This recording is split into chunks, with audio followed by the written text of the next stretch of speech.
Happy draft day to you. Hope your Thursday is off to a great start. Thanks for joining Sports4CLE NFL Draft tonight, downtown Cleveland, round number 1. We will talk plenty about it. We'll be joined by Mac Robinson of the Hurry Up podcast. A little later in the show, Tim Bielik, draft analyst for cleveland.com, as well as the Plain Dealer, will join us to talk some of the prospects. We'll go through his mock draft as well. We will talk plenty about who the Browns might be looking at with that 26th pick in the first round. Would they trade up? Could they trade down? All that will be discussed. It has already been a really good draft day for Andrew Berry. Andrew Berry and his wife, Britton, welcomed their third child ahead of today's draft, and there she is, Eden. Congratulations to the Berrys, their third child, Eden. Berry could not wait. She wanted to be a part of all 3 nights of the draft. And you see the proud mom and dad happy to welcome their third child. Congratulations to Andrew Berry and his wife on the birth of Eden Berry, their third child today. She wanted to be here for the first round of the draft. We're going to welcome in Hurry Up Podcast's Mac Robinson. Mac, appreciate the time. We thought a good thing to do as we take a look at the 2021 draft. Let's take a look at how the Browns under Andrew Berry and this regime did a year ago. Had the 10th overall pick. They took Jedrick Wills. Now 11th, Mekhi Becton, also taken after Jedrick Wills, Tristan Wirfs. Those were guys that were in the mix. All those guys did pretty well, and it really looks like Jedrick Wills fits what the Browns want at a left tackle.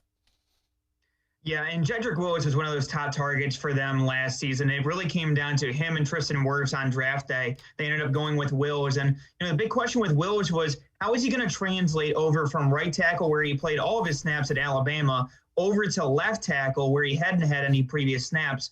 And honestly, with Bill Callahan coaching him up throughout this offseason, even though it was virtual, you really did see that change really go pretty smoothly. Overall, and he really fit what the Browns wanted him to be. There were some bumps in the road, but obviously you'll get that out of a rookie offensive lineman especially. And, with Jedrick Wills, really filled everything that you could really ask for out of a rookie left tackle and fit in phenomenally along that offensive line. Yeah, that question. And, the other guys, Becton with the Jets and Wirfs, started for the Super Bowl champion Buccaneers. So that class was pretty good. You look at the second round, and the Browns took Grant Delpit, 44 overall. The pick later, Antoine Winfield from the Buccaneers again. So Delpit was injured. You really don't know what he's going to be. Browns were really happy with what they saw of him leading up to it. Winfield was really good as well. Yeah, Winfield was a phenomenal playmaker. Obviously, he had that big-time play against Tyreek Hill in the Super Bowl there, as well as their own matchup earlier on in the regular season. But, with Winfield, he had a little bit of a smaller size. He was obviously a great playmaker, like I mentioned. But comparatively, you had Delpit, who also was a playmaker in his own right. The previous season had a phenomenal season as one of the top defensive players in all of college football. And, was coming into the year looking to be fully healthy, looking to be ready to go for the Browns. Obviously, unfortunate injury before the season. And, prior to that, he really had seemed like that was the piece that was going to make that defense work. And obviously the defense did solid last year. It wasn't absolutely horrendous, but at the same time, you could tell that when they had to play Andrew Sendejo back there, they really were looking for something more out of that safety position. And it really seemed like Delpit was going to be that guy. And especially, throughout training camp, really seemed to take on that high safety role, but also could play down the box, and he looks to build on that going into year 2.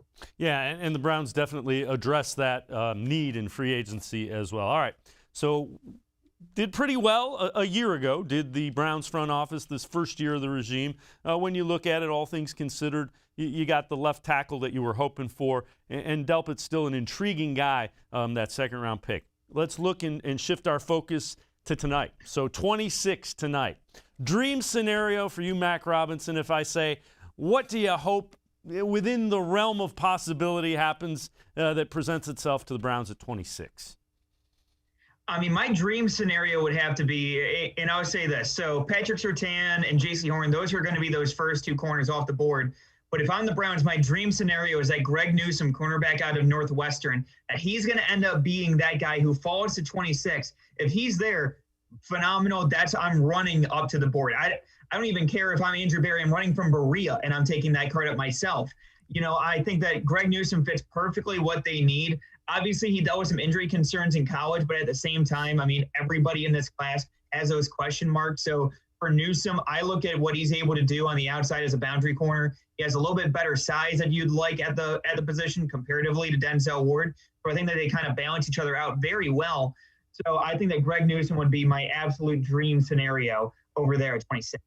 Yeah, and I would agree. You and I are on the same page. If they can get one of those top 4 corners that you can slide in opposite Denzel Ward, gives you a little bit of insurance in the event Greedy Williams gets banged up again.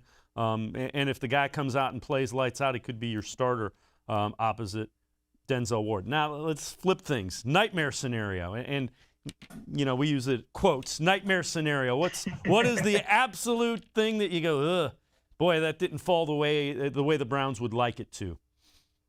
Well, I would probably say, a run on, receivers early, a run on corners early, and even a little bit of those edge players early as well.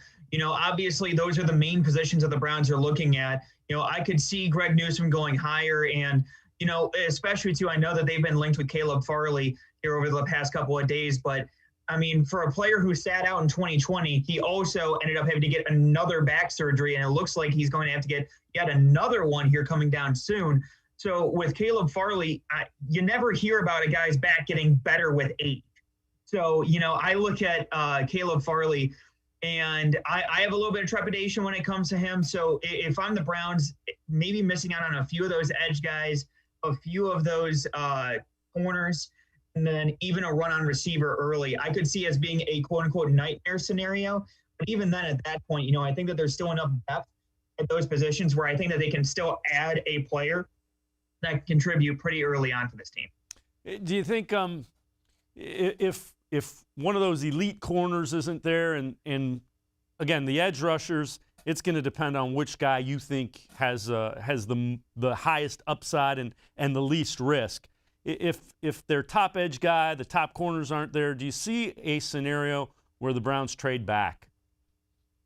Yeah, I could see that very much so, especially, this year in particular is such a wild card of a year just because obviously, you didn't have the full season for some teams. You had others that actually played, players who sat out. You dealt with a ton of injuries, and even especially no combine this year. So there's so much uncertainty in this year. It wouldn't shock me if the Browns move back.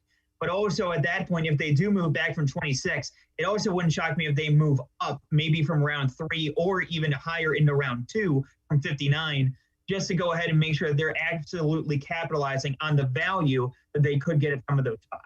Yeah, the other thing is if one of their guys, one of those corners that they really like, Surtain or Horn or maybe even Newsom, if they slide a little bit and the Browns feel they can go up and grab them for a third or a fourth or a fifth, I wouldn't be surprised to see them do that either. I think the corner would be the guy they would be trading up to get.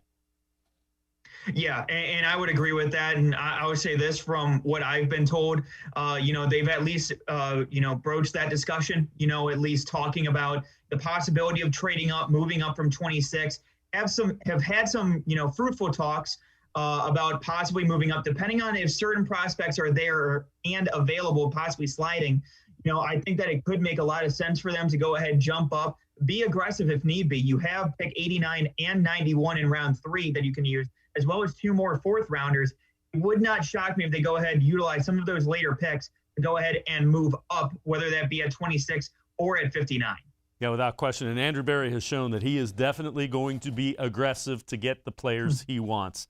Mac Robinson from the Hurry Up Podcast, and I'm going to step aside, take a quick time out. On the other side of the break, Stephen A. Smith at it again. We'll hear from one of the most vocal Browns detractors. Sports4CLE will be right back. Stay with us.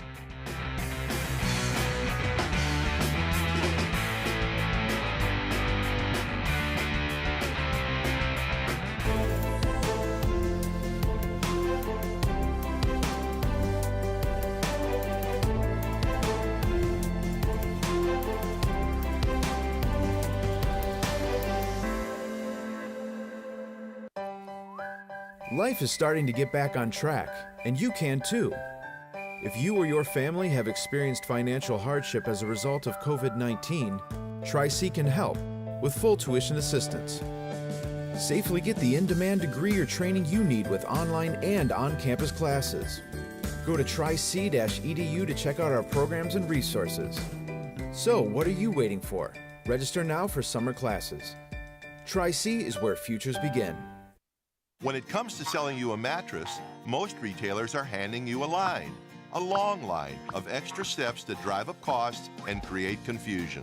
At the Original Mattress Factory, we simplify the mattress shopping experience by building mattresses and box springs in our own local factories and selling them direct to you. It's short, sweet, and simply makes sense. So experience more than just a mattress store. Experience an original, the Original Mattress Factory.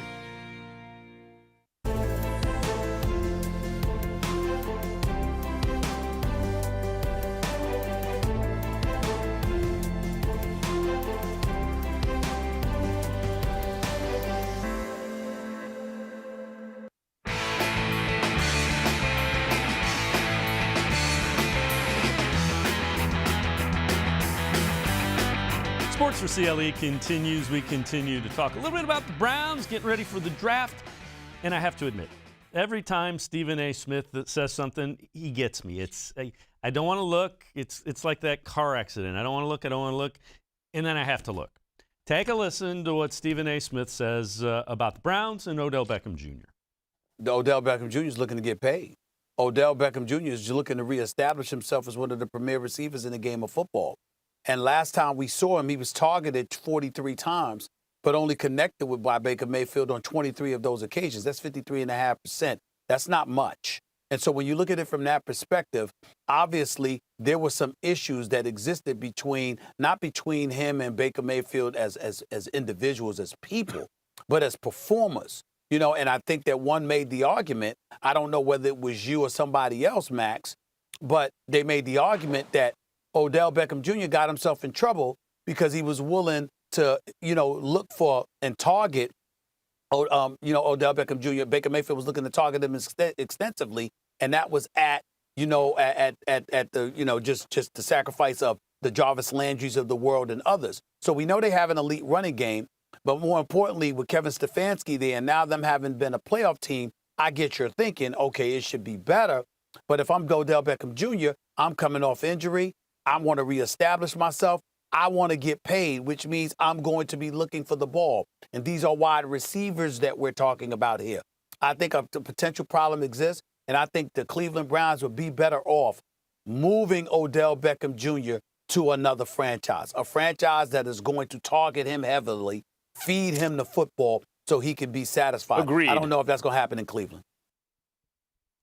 Yeah, Mac, the one thing about it, 53% of the targets, there's 5 targets that are available on the field at any given time. There's 5 eligible receivers. 53 is a pretty high number to be targeted. And I just don't Odell Beckham Jr. is making over $15 million. He got paid. I don't necessarily think that while there's some truth to what Stephen A. Smith says, the logic's a little fuzzy to me. Yeah, and especially, in terms of where the Browns are at in this case. They had Odell earlier on in the season. Obviously, he ended up getting hurt against the Bengals. But, you always got to keep in mind, again, we talked about this previously where the offseason was all virtual. Again, last year, he missed due to injury and, rehab and everything like that. And so they had a limited training camp last year. This offseason, getting a new offense, they go ahead and they're completely brand new, completely slate clean, everything. And again, they don't have that in-person connection, and it takes time. And on top of that, they're also getting comfortable in that new offense. So, for the Browns, I thought that, when it came to Baker, and the whole reason why Baker was flourishing was because he's finally comfortable in the offense, not because Odell Beckham was out. And especially if you're talking about the Browns and moving Odell Beckham, you're going to want to get the most value that you possibly can get. This is probably going to be the lowest value that Odell has in his career. So, looking at this, I don't understand why the Browns would trade Odell at his possible lowest. I don't understand why, the fit offensively. I get that in the past, they had their struggles. But at the same time, I also think that, you get a second year under the same offense, same coaching staff, everything like that. I think that there's nowhere to go but up for these two, especially. And on top of that, now you're getting the familiarity, you're getting the comfort factor of this. I just completely disagree with Stephen A. When it comes to, having to move him. I'll say this, 2021 is going to be a make or break season for Odell and Baker Mayfield, at least for the duo, I should say.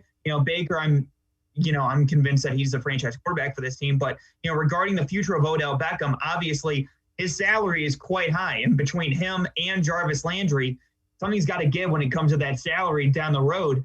And, this is basically put up or shut up time for these two. So I don't necessarily think that trading him now makes sense. But, down the road, I think that decision is going to be coming down in the future. Yeah, and I would agree. Right now, coming off injury in a year where he wasn't able to play, and he's had injuries the past couple of years, now is not the time to trade him to maximize his value. Let's take a look at Pro Football Focus came up with realistic trade predictions. They have the Browns getting a 6th-round pick, which is the 193rd from the Carolina Panthers for tight end David Njoku. What do you think of that one? I would say this. When it comes to David Njoku, I know that they value him highly, and I think that they like what he can do in the offense. Very quietly this past season, he actually emerged really, as a better blocker, more willing blocker than he has been in the past. Was probably the best receiving threat between him, Harrison Bryant, and even Austin Hooper, who was the big ticket pickup last offseason, and, really performed well. But it was just about getting comfortable in that offense again. And so I look at David Njoku, and I don't think that he's somebody who they just want to dump, even though he's at the end of his contract here for the season. And on top of that, he previously has asked about trade demands. And, I just don't think that the Browns are going to essentially give him away, which, let's be honest, that's what trading a 6th-rounder for. That's essentially giving him away. A 7th-rounder is a bag of footballs, but a 6th-rounder is pretty much giving him away, especially for a young guy like him. And, tight ends don't necessarily blossom until they get to that age 25 and that second contract. And David Njoku came in as the youngest draft prospect in that 2017 draft class. So for him, it takes him a while to get developed. It takes him a while to go ahead and get to that ceiling. For David Njoku, I just don't see them getting rid of him that easily. Yeah, I would tend to agree. Here's another one from Pro Football Focus. Browns get cornerback Bradley Roby, and they give the Texans 5th-round pick 169. What do you think about that one? Now, that one's an interesting one to me because I think that Roby, he's a solid veteran. I think that, for the Browns, I don't necessarily think that they would rule out an addition when it comes to veterans as well. I think that Roby would be somebody who could make some sense. And especially for a pick like 169, I think that could make some sense for them because a lot of teams are going to be more coy about giving away those future draft picks. We saw that last year where the Saints ended up giving a 3rd-round pick this year. Reason why we have pick number 91. So the whole trading away future draft picks in order to move up this year, I don't think that's going to happen as much just due to the inconsistencies that we see in the 2021 draft compared to 2022. So I don't necessarily foresee that happening, but moving one of these later draft picks for one of these veterans like a Bradley Roby could make some sense if they're able to work that contract in, financially. Yeah, I would agree. That would be one if the Browns could swing that would be one that I think I would do. So here is another scenario. This one's from the Bleacher Report. These are trades that could spur Super Bowl runs. They have the Browns trading their 26th pick, the 91st pick, the 132nd pick to the Colts for the 21st pick. So they're giving up the 91st pick and the 132nd pick to move up 5 spots. And then they say they should take J.C. Horn. I'm all for that, but I don't think he's going to be around at 21. But I'm not opposed to packaging those picks to move up to get a guy like Horn. Yeah, and I would say this, J.C. Horn, he's by far my favorite corner this year, especially, I look at what he's able to do on the outside. He's big, he's fast, he's physical, And on top of that, he's very aggressive. He has the attitude that you like to see from a boundary corner. He's not afraid to get in your face. He's not afraid to go ahead and, play that press man up close at the line of scrimmage. So, I look at J.C. Horn, and on top of that, I mean, the fact that his dad's Joe Horn, you like the bloodline every now and then. So, with J.C. Horn, he would be somebody who I would be willing to, if he gets past Philadelphia at 12, I'd be willing to at least see what the price would be to jump up to in that range. Because like you said, I don't think he's going to be around at 21. I really don't. I think it's very difficult to see him going past 12 at Philadelphia. But if he's able to get past there, he would be somebody I would absolutely love opposite of Denzel Ward. Without question. Mac Robinson and I are going to take a quick time out. On the other side of the break, we'll hear an interesting national take about Baker Mayfield. We will also take a look at some of the national mock drafts. The names seem to keep changing for the Browns at 26. We'll take a look at the latest and the final mock draft. Sports for CLE will be right back. Stay with us.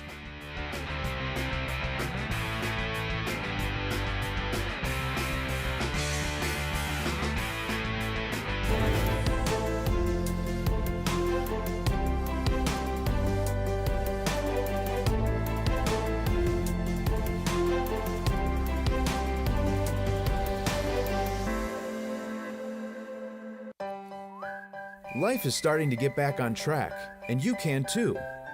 If you or your family have experienced financial hardship as a result of COVID-19, Tri-C can help with full tuition assistance. Safely get the in-demand degree or training you need with online and on-campus classes.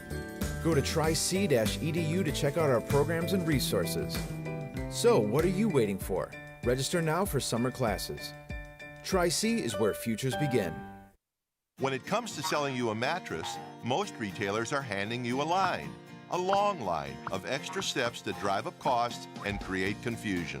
At the Original Mattress Factory, we simplify the mattress shopping experience by building mattresses and box springs in our own local factories and selling them direct to you.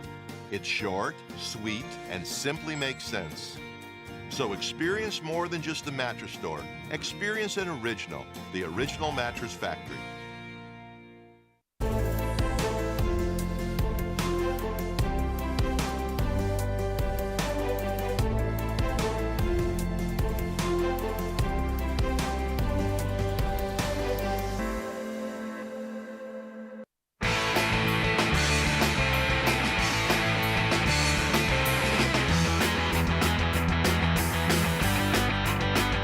Sports for CLE continues. I'm Dave Bacon as we continue to get ready for the first round of the NFL Draft. Downtown Cleveland, a little bit over 4 hours away right now from that first pick. It's kind of interesting.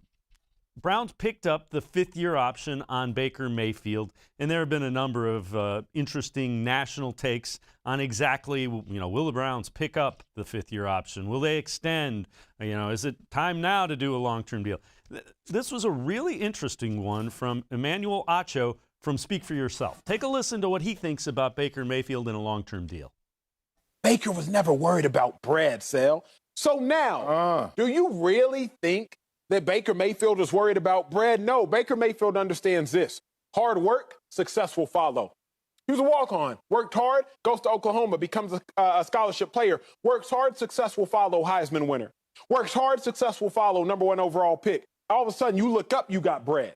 So Baker Mayfield has never chased money. He's just chased work, and the money has chased him. So with that being said, I don't think he's focused on a contract extension. I think he's focused on what he's always focused on. Chase the work, and the money will chase you. And that's where Baker Mayfield just said, and it's been his actions his whole life. Let's bring back in Mac Robinson from the Hurry Up podcast. Mac, of all the things that I've heard, that one makes the most sense to me. In very colorful terms, too. Yeah, no, I mean, leave it up to Emmanuel Acho, man. I love what he does. And, he really frames that right because, like what he said, I mean, Baker Mayfield constantly has been that underdog for himself where, constantly, whether it be back at Texas Tech and having to overcome injury, having to, fight for that starting job, then going over to Oklahoma. And, I mean, look, we all know the rest at this point. Baker has constantly been fighting his way up over and over and over again to the point where, now it's a situation where, look, if I perform and I go ahead and I play well, look, I'm going to get paid no matter what. Like, whether it be, no matter what that contract is, it's going to be life-changing money for him. So, you look at Baker Mayfield and what he's been able to do, I think that it's absolutely spot on. And I hadn't heard that, before Acho had said it. But, like what you said, it makes the most sense for the way that Baker Mayfield's story has gone thus far. And to be quite honest, where it's going to continue to go. Yeah, and he's going to have a lot of money. It's just a matter of how much. We can't quantify how much a lot is just yet, but we will be able to soon. And I think the Haslams will happily write that check. All right, time to take a look at a couple of the final mock drafts. We begin with the ESPN and the dean of mock draft guys, Mel Kiper Jr. And this one is just weird right now. He has him taking Jamin Davis, linebacker from Kentucky at 26. Now, Jamin Davis, I've heard a lot of good things about, especially, guy who can go ahead, has athleticism to, perform out in coverage. And I've heard a lot of good things with him. I don't necessarily see him going quite this high, but I do know that the Browns do like him and like his game. And I've heard it's not out of the realm of possibility that he goes to 26, but at the same time, again, a lot of dominoes have to fall for that to happen. All right, so let's go back, and this is another one of the ESPN dueling draft guys, Todd McShay. Now, he has the Browns taking Christian Barmore, defensive tackle from Alabama. Many regard him as the best interior defensive lineman in this draft. Now, Barmore's another one where, obviously, like you said, he's that top defensive tackle. However, a lot of people have brought up the fact that, this isn't the strongest defensive tackle class. And from what I've heard, the Browns aren't necessarily as interested in him at 26. I could see him being a guy for them maybe in the mid-second round if they want to move up. But, again, I just don't think that Barmore is going to be that guy for them in round one. I just don't see them going defensive tackle here in early round. Yeah, and part of it, I think, is the philosophy. I don't think they really, edge rushers are one thing. The guys in the middle are another thing. Barmore's intriguing just because he's young, too. Yeah, especially, he's got that, some of that raw ability that you can see out of him. You can see that possibly can translate up at the next level. And, with the right coaching and everything like that, especially, with Chris Kiffin, that defensive line coach for the Browns, it could make some sense. Again, I just think that there's guys like Davion Nixon on day 2. There's plenty of other guys, Aleem McNeil as well. Also, that's going to be on day 2 that I think could make some more sense when it comes to the value standpoint for the Browns. Now, let's take a look at Dane Brugler from The Athletic. Friend of the program, was on the program for an entire show here. He has the Browns taking Greg Newsom. He has Newsom being available, and that one intrigues me a lot. Yeah, and I know I mentioned him earlier too, but again, I love Greg Newsom, and I know that some people have brought up, the lack of interceptions for him as maybe a deterrent, but one of the things that I had heard Bill Belichick talk about is that, when it comes to, looking at some of these defensive prospects, he doesn't necessarily put interceptions in a separate category than pass deflections. But when you combine them all together, Newsom is always around the ball. I feel like those interceptions will come. And even if they don't necessarily come right away, at the same time, he's finding his way around the ball and he's disrupting those pass receptions as well. So I think that Greg Newsom is probably my favorite prospect for them. That's a realistic target at 26. Yeah, and his pro day, he ran a lot faster than most people thought he would, but his head coach said he was going to, and his head coach said all the intangibles for a really good NFL corner are inside of Greg Newsom, which, most of them are going to say that. I was buying what Fitzgerald was saying, though. Yeah, well, I mean, hey, it doesn't hurt when he's a Northwestern kid. So that he's got to be, the GPA has got to be pretty dang high in order to be able to get in there. So, I'll take a Northwestern kid 9 times out of 10. All right, Mac Robinson and I going to step aside, take a quick time out. More mock drafts on the other side of the break. We'll find out who Daniel Jeremiah from NFL.com and the NFL Network has the Browns taking at 26. Sports4CLE will be right back. Stay with us.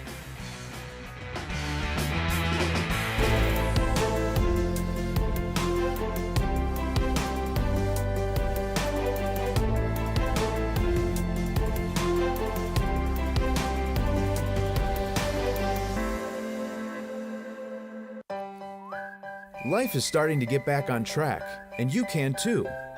If you or your family have experienced financial hardship as a result of COVID-19, Tri-C can help with full tuition assistance. Safely get the in-demand degree or training you need with online and on-campus classes. Go to tric-edu to check out our programs and resources. So, what are you waiting for? Register now for summer classes. Tri-C is where futures begin. When it comes to selling you a mattress, most retailers are handing you a line. A long line of extra steps that drive up costs and create confusion. At the Original Mattress Factory, we simplify the mattress shopping experience by building mattresses and box springs in our own local factories and selling them direct to you. It's short, sweet, and simply makes sense. So experience more than just the mattress store. Experience an original, the Original Mattress Factory.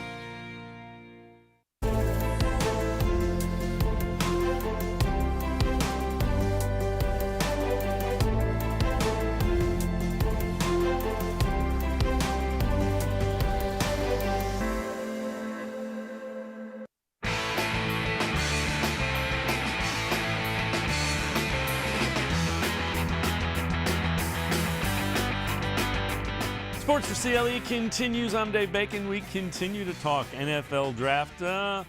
It'll be underway in a little under 4 hours in downtown Cleveland. Browns aren't going to be picking probably till about 11 o'clock, 10:30, 11 o'clock tonight. 26th pick in the first round. Let's bring back in Mac Robinson from the Hurry Up Podcast. Mac, we're going to continue taking a look at some of these mock drafts. So Daniel Jeremiah, who is the guy for NFL.com, NFL Network. And again, he goes Jamin Davis, linebacker from Kentucky. These are, when you're talking about Kuiper and Daniel Jeremiah, those are guys that are plugged into some of the, the talk that's going on. Jeremiah worked in a couple of personnel departments as well. I just don't see Jamin Davis. Maybe I'm missing something here. I mean, Jamin Davis, I always say this, he's extremely talented. Like I said before, he has that skill set that you want, played very well at Kentucky, still in the SEC. So, he was able to perform against that top competition. But again, with linebacker, it's difficult to see them going ahead and selecting one. But I do think that, of the couple that they would be looking at, I think that Davis is one of those guys that they would definitely consider. It just doesn't seem like, and he's more of a traditional type linebacker than, than Collins or JOK, and we'll talk about him here in a minute. But he's more of a traditional kind of linebacker, and I just don't know that the scheme they want to play fits that type of linebacker or that type of guy. Well, a lot of what Joe Woods wants to do, obviously, he's talked about wanting to run that dime defense too, but at the same time, you also have that versatility when you have that linebacker room. Obviously, they already added Anthony Walker, who is a guy who's phenomenal and can play, but obviously he's only on a one-year deal. So, you pair up maybe a Jamin Davis, pair him up with Jacob Phillips, who they were able to select last year. I think that makes some sense for them. Again, just, kind of piecing together where they can go. And obviously, going first round linebacker, I wouldn't necessarily expect it out of Andrew Berry, but at the same time, with the way that they've addressed a lot of these needs, I'm not ruling it out completely from the possibility. But again, I don't think that's necessarily likely altogether. All right, so we're going to move on, and the next one we're going to take a look at is Chris Collinsworth. That's Chris Collinsworth. I don't know how many people realize this. He's one of the guys that is the founder of Pro Football Focus. So Chris Collinsworth's mock draft has the Browns taking Nick Bolden. That's another linebacker, this guy from Missouri. So, and again, I could be completely wrong. What do you know about Bolden? What do you like about him? Bolden is more of even more so of the traditional linebacker, not necessarily the 2020 version of a linebacker where, with Davis, he's a little bit of a lighter linebacker, maybe around like 240. Bolden's a little bit heavier. He's somebody who will be more in the box, can play in coverage a little bit, but, I like Bolden, but I don't necessarily like him in the first round. I like him more of that round 3 type, maybe, around that pick 70 to 80 range. I think that's kind of his sweet spot. I don't necessarily know if he'll go round 1. So, I mean, for me, this is a little rich for my blood, and especially if we're talking about a first-round linebacker. If we're not talking about Jamin Davis or, like you said, JOK, as well. I'm not really sure if I necessarily want to invest in one of those linebackers. And even too, I know we've talked about Zaven Collins in the past, but he recently bulked up to 270 pounds. But I don't necessarily know if he really fits what the Browns want to do. He's not necessarily an edge, but he's also not. He's a little bit too big for a linebacker, in my opinion. So, I'm not really sure where he fits. So I don't necessarily think that he's a good fit for that round one. I'm more so looking at, JOK or Jamin Davis. Well, you lead us into Chris Trapasso from CBSSports.com. Chris Trapasso, mock draft that was done earlier today, has Jeremiah Owusu-Koramoah, JOK, being available. Now, that's a guy that's from Notre Dame, kind of that hybrid linebacker safety type. Again, a lot of them have him going mid-first round, several picks in front of the Browns. Trapasso has him going to the Browns. Do you like him in the fit for the Browns? Yeah, I would. I really would. I think that at that point, JOK is one of those guys who obviously, he's played linebacker. He's played it quite a bit. But at the same time, he's most effective when he's near the line of scrimmage. So he essentially can be one of those guys where he's not going to be a drop back safety. I know some people have compared him to Jamal Adams even. So I'm not saying that he should be a full-time safety or anything like that, but at the same time, he has that versatility to where he can be a 3-down linebacker for you, playing up against the line of scrimmage and also being able to kind of rush the passer a little bit while having the versatility and the speed to play in coverage.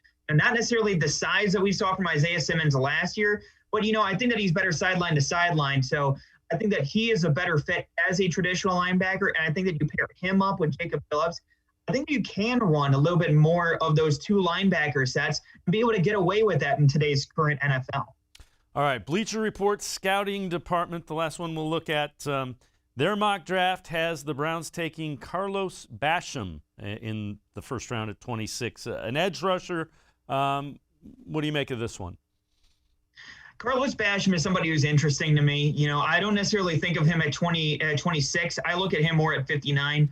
And not to mention, too, he has one hell of a nickname as Bam Bam. So, any edge rusher named Bam Bam coming off the edge, I'm a fan of. But at the same time, he's more of that power rusher. So, the Browns, at least with Olivier Vernon, opposite of Myles Garrett, he was more of that power rusher type, opposite of Myles that they were kind of looking for. A little bit more so that you also saw with Emmanuel Ogbah, when they had him back in Myles' rookie season as well. So, I look at what they're able to do, on the outside, looking opposite of Myles. I think that they want more of that power rusher type, so Basham would make sense. But I think that round one is just a little too rich for my blood. Again, he'd be another player who I think, again, if there's a run on edge rushers on day 2 early on, I could see the Browns jumping up from 59 to go ahead and see if they can jump into the foray when it comes to getting some of these edge players. All right. Before we let you go, what do you think is going to happen at 26? Do you think Newsom's going to be there? Do you think the Browns trade out? Who do you think the Browns end up with after the first round? Man, I will tell you this. I've been trying to figure this out over the last 2-3 days at this point. I've had people asking me about this. I genuinely have no idea. I think that they could trade up. I think that they could move back. Although I will say this, I think that, again, depending on how the board shakes out, I could see them moving up.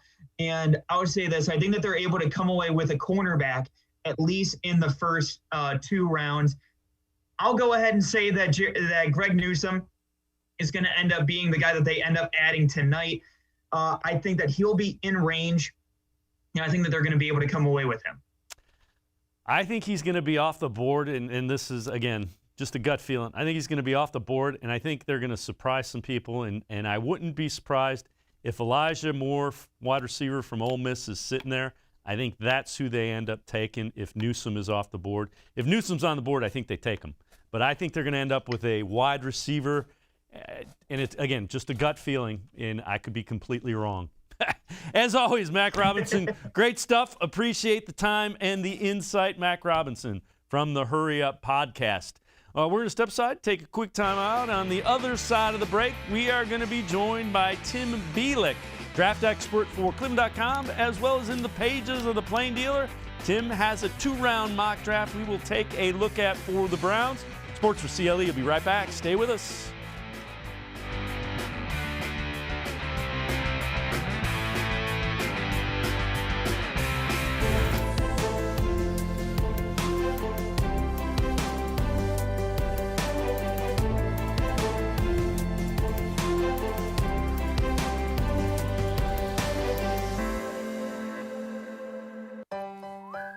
Life is starting to get back on track, and you can too. If you or your family have experienced financial hardship as a result of COVID-19, Tri-C can help with full tuition assistance. Safely get the in-demand degree or training you need with online and on-campus classes. Go to tric-edu to check out our programs and resources. So, what are you waiting for? Register now for summer classes. Tri-C is where futures begin. When it comes to selling you a mattress, most retailers are handing you a line. A long line of extra steps that drive up costs and create confusion. At the Original Mattress Factory, we simplify the mattress shopping experience by building mattresses and box springs in our own local factories and selling them direct to you. It's short, sweet, and simply makes sense. So experience more than just the mattress store. Experience an original, the Original Mattress Factory.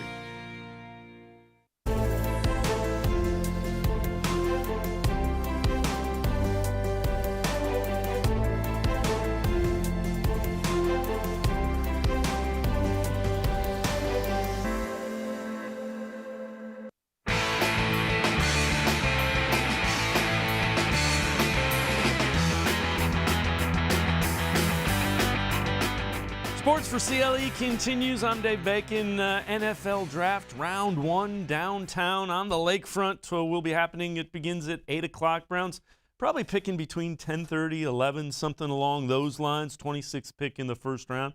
Let's welcome in Tim Bielik, draft expert for cleveland.com, as well as the pages of the Plain Dealer. Tim, appreciate the time and the insights. So take us through this final mock draft that you put together. Who do you have the Browns getting at 26, and how'd you arrive there? Well, I arrived at Elijah Moore from Ole Miss at 26, kind of through an interesting way. It was a situation where I had the top four corners all going off the board. I had Greg Newsom from Northwestern being the last of the four to go off at number 23. You had Rashad Bateman going off the board at 22. I know Zaven Collins was still there. Jeremiah Owusu-Koramoah was still there. But I was thinking, if the corners are gone, I was turning my attention to who's going to be the most impactful player, maybe from day one and more importantly down the road. And I just landed on Elijah Moore. I think he may be with the second best home run threat in this draft behind Jalen Waddle of Alabama. He's another guy I know he's short at 5'9", but he is not a small guy. He's 185 pounds. He absolutely flies. He's a tremendous deep ball threat. He's also elusive in the open field. He can play in the slot. I think he can play on the outside, and he put up spectacular numbers last season for Ole Miss. Yeah, you were not on the show or in the queue when you heard that was who I think they're going to end up with. And much like you, I think those cornerbacks are going to be off the board. And I think his playmaking ability might be too much to pass up at 26. He's also a pretty good punt returner as well. Oh, yeah, definitely. I mean, if you get guys that do multiple things, have multiple different roles, I think that's always a good thing to have. We know Andrew Berry likes versatility. Having a guy who can do multiple things is going to always be helpful and, probably improve a player's case, at least what seems like in this front office, what they've been trying to value this offseason. I don't know how long you want him returning punts, especially if he becomes your number one receiver in 2 years. But, if you're looking for a guy who can make explosive plays in the punt return game, as well as a guy that in an offense run by Kevin Stefanski, we saw how creative he can be. I'm envisioning some fun, creative ways for them to get Elijah Moore the football. I actually remember watching the highlight reel. There's one play where he lines up in the backfield and he runs a wheel route for a touchdown. Not something you always see, but it's kind of fun that if the Browns get him, I'd be fascinated all the different ways Kevin Stefanski is going to line him up. Yeah, you can be sure he'd be sitting up late at night trying to figure out how to get him in some isolation instances. All right, second round. What do you have the Browns doing in the second round? I have them trading up. I have them going up to 43 with the 49ers, giving up picks 59, 89, and 169 to jump up 16 spots to get Eric Stokes out of Georgia. Now, I was kind of I'm torn a little bit between the two Georgia corners, Stokes and Tyson Campbell. They're both taller corners. But I think for me, what separates Stokes from Campbell is I think Stokes has plays the football much better. And that's something I've been looking at with these corners is, you can have speed, you can have size, you can have all these different things. But at the end of the day, you need your corners to be able to break up passes. You need to be able to have them intercept passes to know where the ball is going. You need guys that can track the flight of the football. And Eric Stokes can do that. He actually showed up at his pro day about 194 pounds, showing kind of alleviating some of the concerns about, a lack of strength to his frame. And he can move. He had an extremely fast 40 time at his pro day. There's a lot to like about Stokes in this spot. Well, the other thing is the Browns, this front office likes the SEC players from a year ago.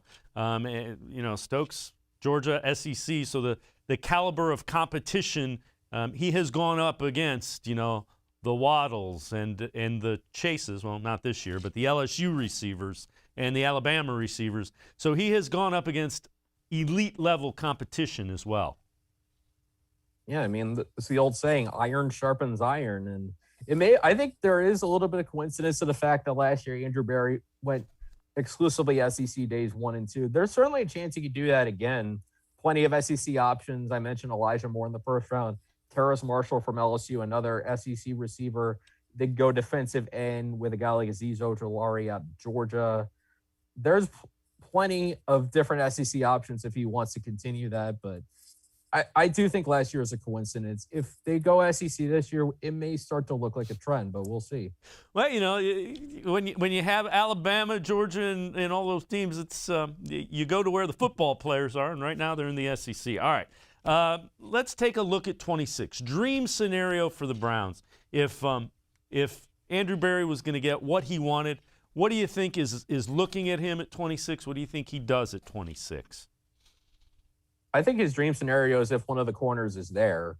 I think in a perfect world, he doesn't have to trade up, from 26 to get the corner he wants. And maybe it's just one of the top 4 guys. Greg Newsom and Caleb Farley probably have the best chances of following Newsom because I think talent-wise, he may be the 4th best out of that group. Farley, we know he's got all the injuries. He had the back surgery recently. There was reports of a second back surgery he had a while back. So, I mean, those are the 2 guys you would most likely see of those 4 falling. But I think in a perfect world, one of those guys is there. It's their biggest need right now on the roster. You could argue it's really their only immediate need. And if one of those guys is there, it's a pretty easy decision, I think, for Andrew Berry. Nightmare scenario, and I use that in quotes. What's the thing that makes Andrew Berry look at it and go, maybe I want to trade back a little bit here and pick up some extra picks?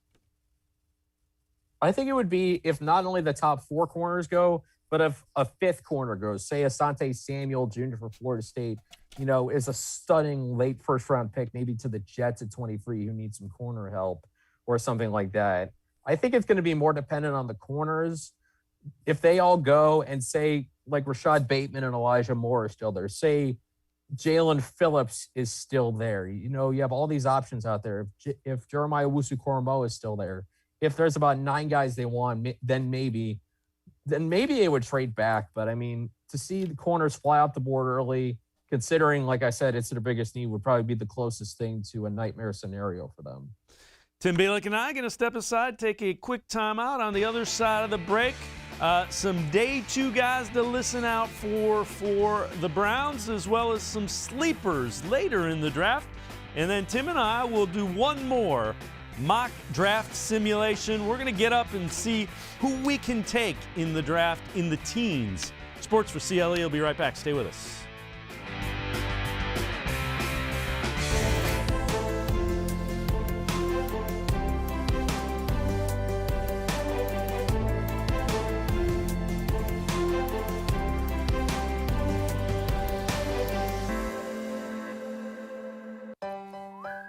Life is starting to get back on track, and you can too. If you or your family have experienced financial hardship as a result of COVID-19, Tri-C can help with full tuition assistance. Safely get the in-demand degree or training you need with online and on-campus classes. Go to tric-edu to check out our programs and resources. So, what are you waiting for? Register now for summer classes. Tri-C is where futures begin. When it comes to selling you a mattress, most retailers are handing you a long line of extra steps that drive up costs and create confusion. At the Original Mattress Factory, we simplify the mattress shopping experience by building mattresses and box springs in our own local factories and selling them direct to you. It's short, sweet, and simply makes sense. So experience more than just the mattress store. Experience an original, the Original Mattress Factory.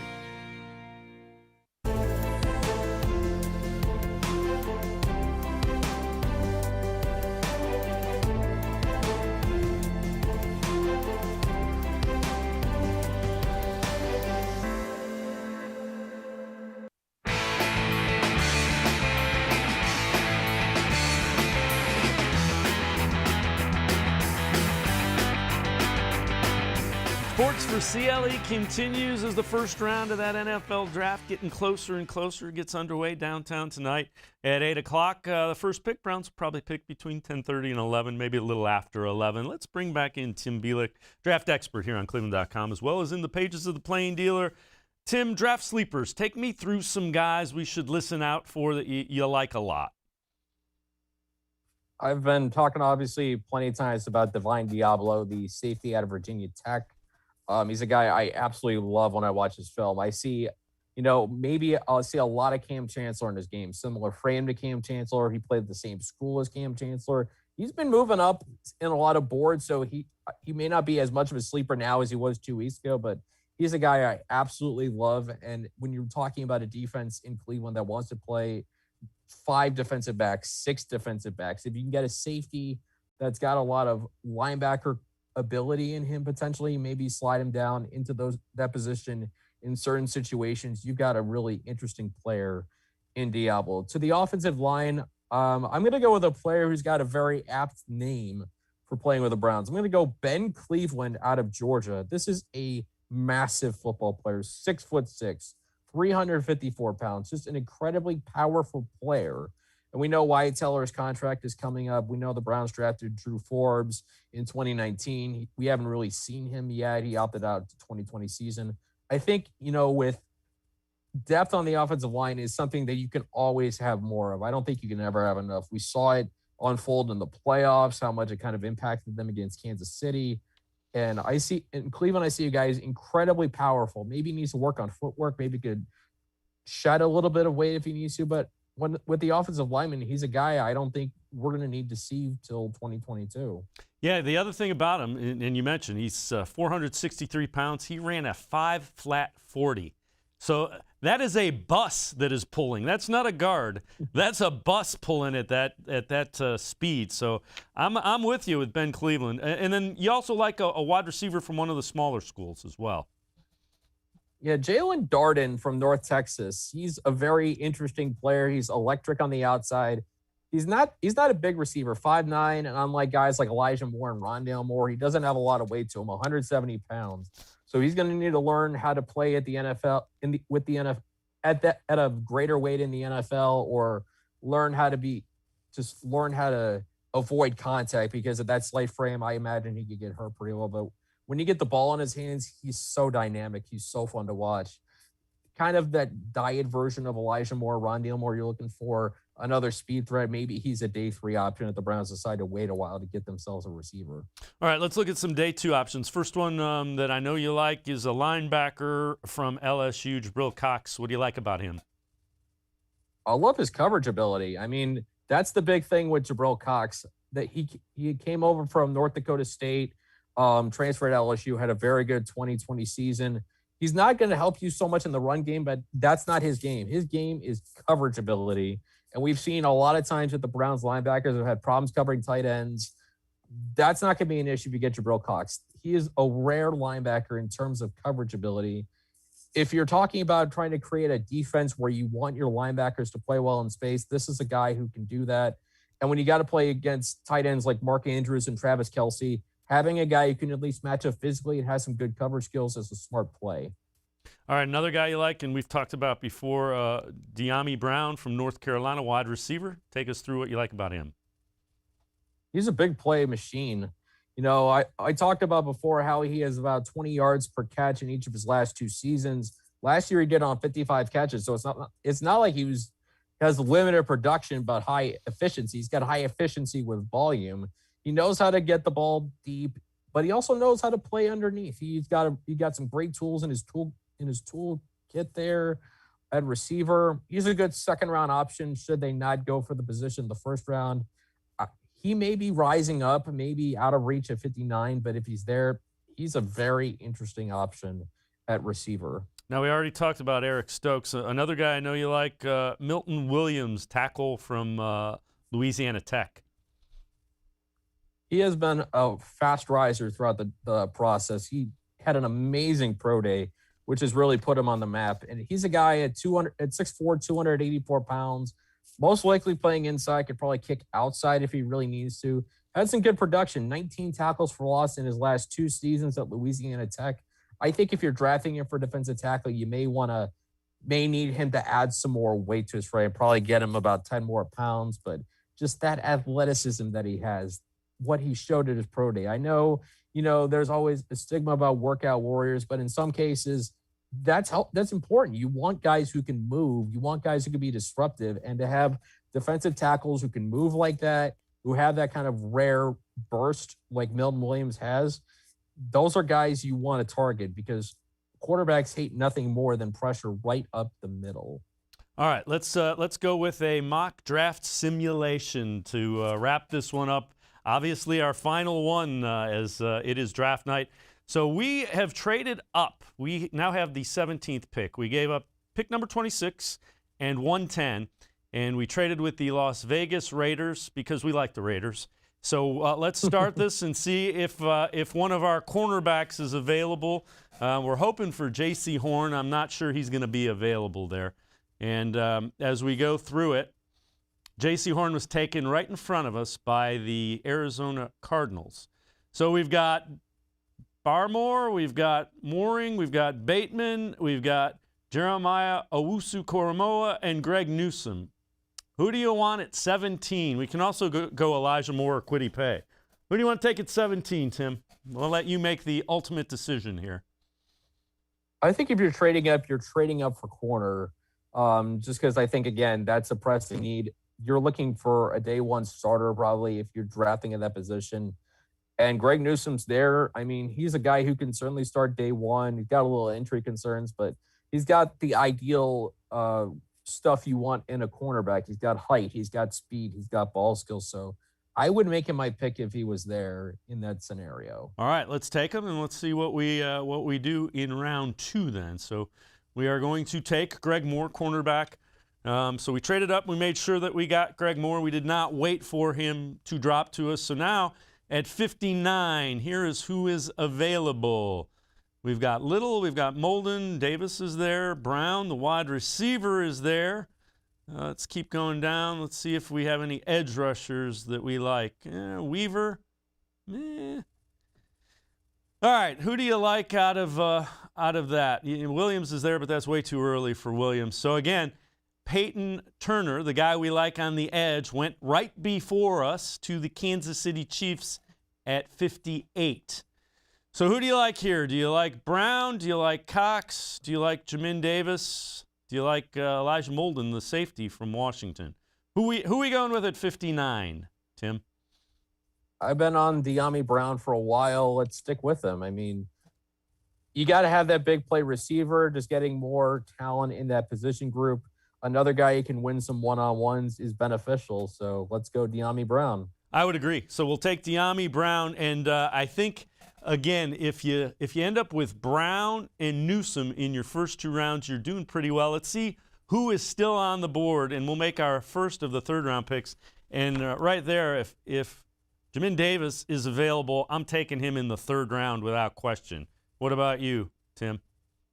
Yeah, that would be an absolute steal considering there's a lot of mocks I've seen him, go in the 1st round. I think Daniel Jeremiah of NFL Networks had him mocked to the Browns before in the 1st round. If he somehow makes it to the 3rd round, that is an absolute steal in that position. So that's an easy pick in my mind. If he's somehow there in the 3rd round, if I'm Andrew Berry, I'm not even waiting. I'm just putting the call in right away. Yeah, he might swim through Lake Erie to make sure that he gets that pick in quickly enough. All right, Tim Bielik, as always, great stuff. Appreciate the time and the insights. That'll do it for Sports4CLE.